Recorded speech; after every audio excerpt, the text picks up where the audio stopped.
हमारे YouTube channel DJ Lavkesh भाई को लाइक सब्सक्राइब करना ना भूले।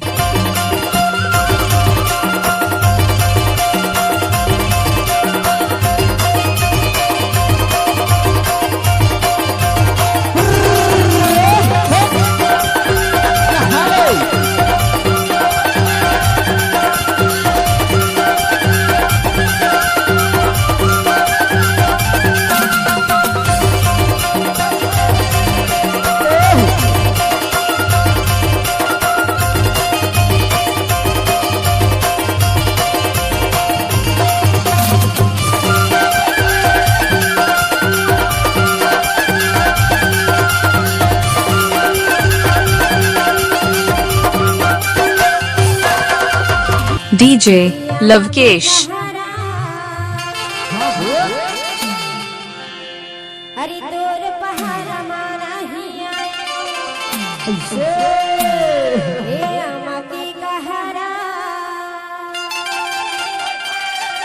तोर पहाड़ माना हिया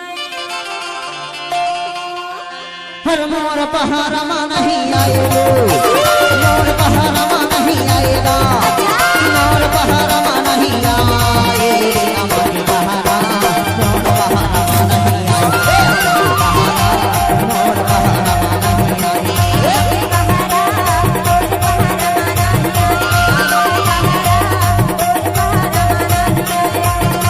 मोर पहाड़ माना ही आएगा, मोर पहाड़ माना ही आएगा, मोर पहाड़ माना ही आएगा, मोर पहाड़, मोर पहाड़ माना ही आएगा।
डीजे लवकेश आपका हार्दिक स्वागत करता है।